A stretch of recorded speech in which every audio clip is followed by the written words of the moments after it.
Okay, we're going to try this again. Hello, back to Truck Talk, and I'm about half an hour from where I'm supposed to be. I was talking earlier this morning, and I had a video that I posted at like 3 o'clock in the morning, which was discussing what it is to create content.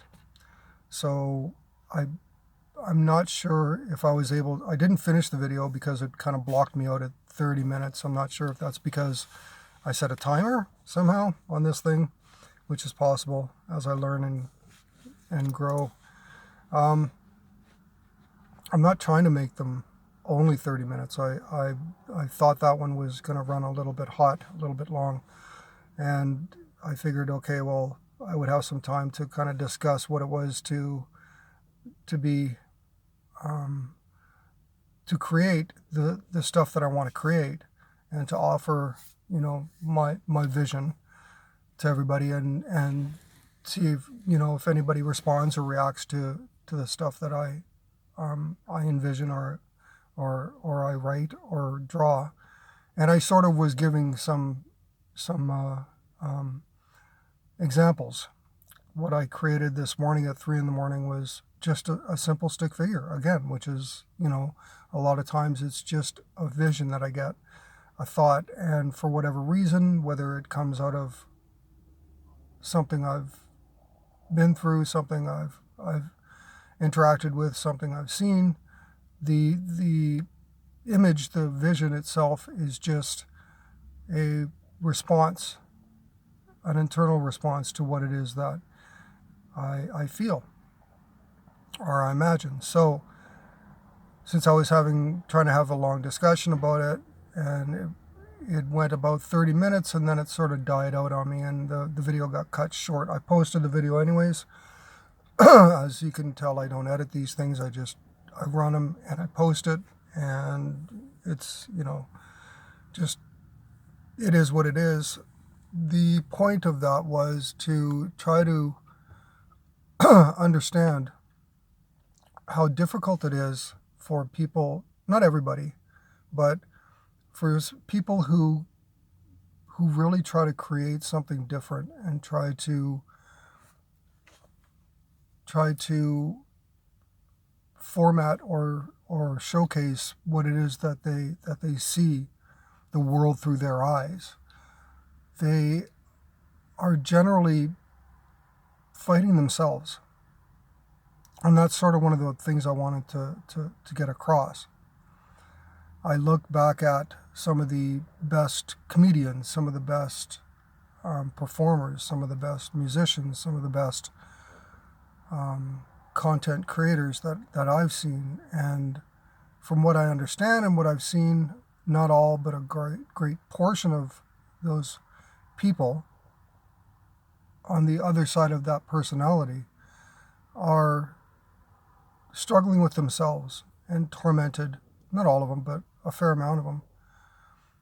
My best example would be Chris Cornell, how he was an incredible musician and worked alongside of other great musicians, and his struggles, his personal struggles, were too much. Now, that brings me to another point where a girl here at work asked me if anybody had ever told me that I look like Chris Cornell. And I said, actually, surprisingly enough, yes, I've had people tell me that I look like Chris Cornell. Whether I do or don't, I don't know, but I've been told that on a few occasions, which is funny because I'm older than he is, so basically he looks like me, but let's not go there. He's incredibly famous for his talent, his ability to create incredible music and content and to inspire. I hope to have that one day. I hope to be that talented one day. I hope to be, that inspirational at one point in my life. But if that ever occurs, great. If it doesn't, I am just another content creator who would like to offer some sort of offer my time and my effort, and this is what I have. Please enjoy.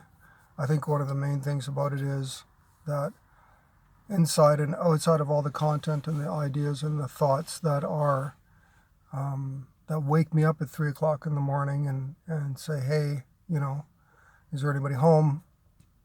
Come on out and play. And I do. So like at 3 o'clock in the morning when I make a video and I scratch together a quick drawing, it's simply because if I don't, it torments me for like hours and hours and hours and hours. So is it something that I'll continue to do? Absolutely. I've done it my whole life. Now, the point of that video, like I say, was to try to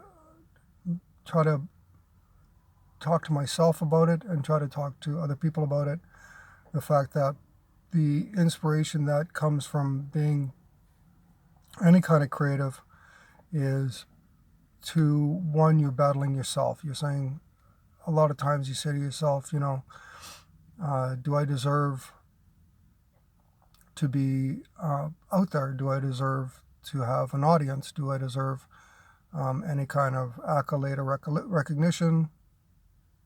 Once again, it's an internal struggle. But the drive, the passion, the urge at 3 a.m. to create something and force yourself to push the button and publish it or to do it is greater than the drive that holds you back. It's greater than the fear. And I think that the biggest part of that, the biggest struggle in that, is that there are a lot of times where people who are true heroes, like volunteers and people that, you know, work, first responders and all these other folks who have that drive, are not looking for recognition, but just looking to give back and to be part of the solution. Those are the same ones that, you know, if given a webcam or a GoPro to just sort of show their daily life, they're like me and you on their daily life, but their passion, what wakes them up at 3 in the morning, is their drive to help, to want to be something bigger for somebody else, because they know or they feel that there's something bigger out there than them. So is that what drives me? I don't know. I have no idea. Is that what drove Chris Cornell or all these other artists who are still with us or not with us? A lot of them struggle internally for whatever reason, and the battle is part of the passion of what drives them. So as I was explaining in my earlier video, where does the content come from? Where does the passion come from? Where does the drive come from? I believe it's probably because we are all the sum of a million parts. So all those things that have happened to me, the fact that I've been like right to the edge a bunch of times, and yet here I am. I don't understand it, but at the same time, I am lucky enough to have children, healthy children, smart children, compassionate people, and I am lucky enough to have known some beautiful, incredible women, some fantastic guys, some great people, which I still know to this day. Most everybody on Facebook and other ones I'm meeting on LinkedIn and all these other platforms. And as my social media presence grows, I feel that it's going to be just, you know, going to add to that platform in which I can derive a lot more of my energy to do this and to be part of a complex system. Now, what I find is, it used to bother me I felt that I was wasting time at my day job because I have a day job. But now I utilize that time in my day job to help foster some of the visions that I have. And as I go through these things, and these videos eventually are going to format into professional, more professional, semi-professional, kind of professional, sort of like better than it is right now videos, then that is going to be part of the growth that's going on here. Just as my videos are downloaded onto my website, the videos stay on this channel, and I don't know if YouTube would ever kick me off. I don't think I say anything that could be misconstrued as challenging or, you know, unpalatable to people. But we'll find out. We'll see where these videos go. I'm about 12, 14 videos in, 15 videos in, whatever. That's not too many. That's just the drop in the bucket. It's the beginning.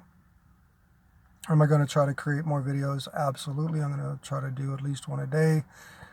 So far, I'm at about 4 a week, where I've gone from, you know, one a week, now down to about 3 a week, and I'm going to try to get to 5 to 7 a week, which is not challenging, but like I say, when it comes to this content creation, the hardest part is pen to paper. The hardest part is pushing the button and wanting to get myself out there and have people visually see what it is that, you know, see my scars, so to speak. Now, there's a lot of stories I could tell, a lot of things I could say as to why I am who I am and who I am, which would give some basic insight into why I write the stories that I write and have done the lyrics or the limerick or whatever you want to call it, the poetry that I've created, the pictures that I do. A friend of mine and also one of my sons has asked if I am into doing sort of more detailed art, because the art that I do now, I just call it scratch, because it's like pre-tattoo stuff. It's not even flash. It's pre-flash. It's scratch. It's just basically stick figures that determine an image. So my premise there, the point of the material is simply as an image. It's like a flash image. You see a flash image of, say, the one I drew this morning, and your imagination comes out and you envision, or it either touches you or it doesn't. It reaches you or it does not. And that's all I want to do, is I want to plant the seed to say, here, this is something I envisioned. It's simple, not thoroughly detailed. It's not intended to be thoroughly detailed. And so I told my son and my friend, I said, I'm not sure that I'm going to get back into doing detailed artwork. That's something my daughters do. They do a fantastic job. And that is their format, and they're fantastic at it. Not something I really do, because I find that the time it takes me to do those things, I forego a lot of other inspirations that I would prefer to get out. So yes, it's possible I could continue to do much more detailed artwork, like the eagle I did, or let's say I did an old battleship, and there was a lot of detail in those things. They took days to draw. I don't do a lot of them, because what happens is I have the inspiration, I do the sketch, and that's enough for me. Same reason I don't do color, the same reason I don't do large projects in that way, because there's other things that are attached to that. I spend a lot of time writing. I spend a lot of time doing image just for the sake of inspiration, as in, does it inspire you? Does it make you think something? And if so, write in the comments below. Go ahead. I certainly would read them, and I certainly would look into them and see what I can gain from your inspiration. So it's sort of a give and take, right? Now, do I think that my work is going to get out there, and do I think that people are going to watch these videos or read my stuff or go to my website? Probably not. I'm doing it for the satisfaction knowing that I put it out there and that I followed through on something I told myself I was going to do. So it's a challenge to myself. I'm challenging myself. If people are interested in it, if people go onto the website, they find stuff that they're interested in, they want to read my books, then that's fantastic. It makes me feel that much better, that much more inspired. I will take that as a personal pat on the back. I will get, if that occurs, I will get feedback, and that feedback once again will loop back into what it is that I do and help me to create more content and more stuff. What I think is that it's possible. You could have a following of 1,000 people.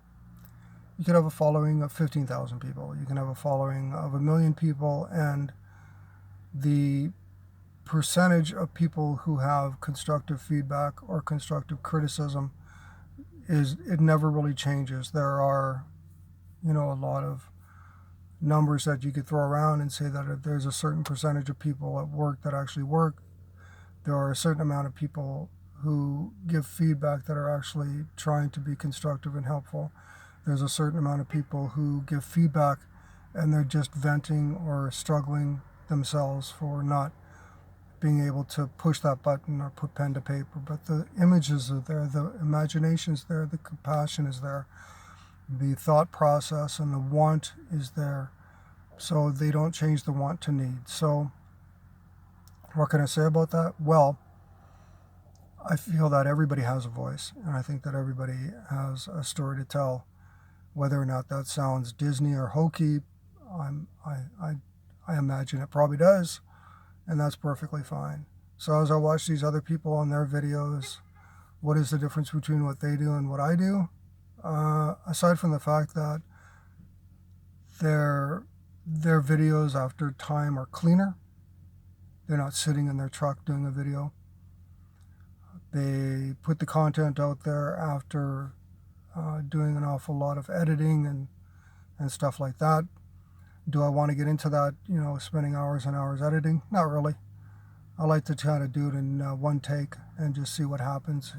My failures and my faults are just as much a part of my creativity as anything else. So if it's too rough around the edges, then that's understandable. I perfectly get that. That's good. What I do want to say though is that I appreciate the opportunity to get my stuff out there, and I really appreciate the opportunity to let the world see what it is that I do and that I have to offer. And any feedback and any ability to be given the privilege of being read, or people wanting to invest in what it is that I do. It's an incredible feeling to know that somebody's relatively interested. I have sold art before in the past when I was a bit younger, but then I had a 25-year career that kind of drove that to its own conclusion. But that also feeds into other things that I'm doing, like the roofing handbook and the flooring handbook, which are things that I'm still working on. There's a lot of stuff out there. So I just wanted to sort of clean up what it was I was trying to say in the last video. I also had a quick story I wanted to sort of really quickly run through this one. I was going through a drive-through, and I was getting a coffee and a bagel. And as I make the order, I go through, the guy in front of me taking a few extra minutes, not a big deal. He goes through, I get up, the person at the till says, "The guy in front of you bought your meal." I'm like, what? Like, that's awesome. When you're walking to a grocery store or something and there's a a person on the sidewalk with a small sign. You don't generally read the sign, but what you do is you throw them some change if you have change in your pocket. Not a lot of people have change anymore. I've come to the conclusion that pay it forward compassion in people is just, it's a reflex, it's part of who they are. But then I got into the back of my mind, I thought, well, what's going to happen when we don't have any change anymore, when nobody cares around money or change, and there's these people that are in need,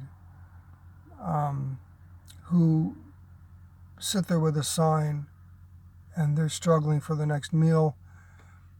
And granted, yeah, if a lot of people give them money, they end up making a fair amount of money at the end of the day. But it's not like they're out there every day. They're out there a fair amount, and we don't know what's behind their story. So, what happens when they don't have any change? Are they going to start carrying around like cubes, square? Are they going to have do they take debit?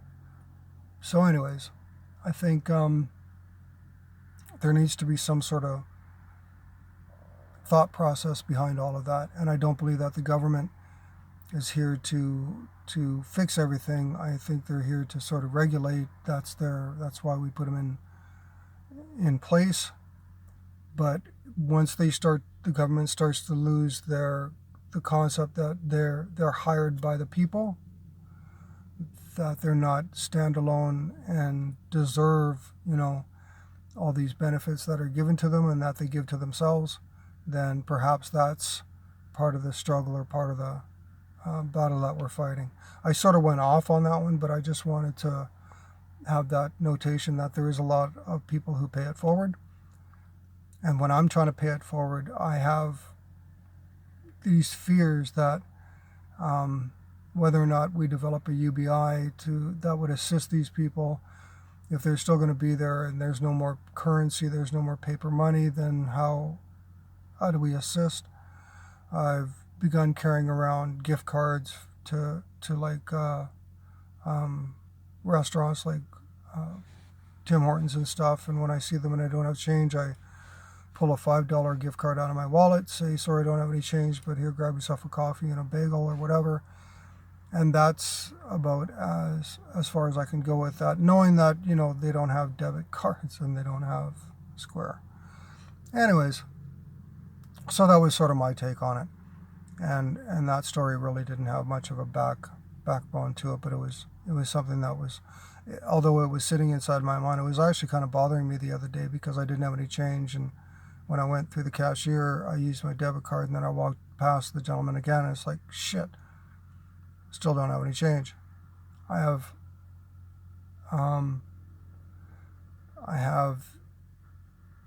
from my parents, I have this compassion that wants to try to help people. And in that instance, I felt not like I was doing something wrong, but that I could have done more. And that's a hard feeling to sit in your truck and to know that somebody in some level, at some point, in some instance in their life is suffering without a clear way out. And whether that be because of say the greater world outside and how it interacts with this person, or whether it's an internal struggle with the chemicals in their brain, or just learned habits and the struggles they've had through their lives, the problem and the difficulties are the same. The result ends up being the same. They're still sitting there. They've humbled themselves enough to ask for assistance, and I didn't make the extended effort to assist. Although I've helped that gentleman a few other times in the past, that one time the other day kind of bothered me because it got me into thinking about whether or not we're going to be carrying currencies and change and cash anymore. So do I want to carry change in my pocket? I don't know. Same reason I want to carry $5 Timmy cards in my wallet. It's something that I habitually do in anticipation of helping other people. So anyways, I sort of wanted to end on that. And I'm going to keep struggling with the 3 o'clock in the morning, what is it that I'm doing up sort of things. Thanks for watching. Thanks for paying attention, and see you at the website.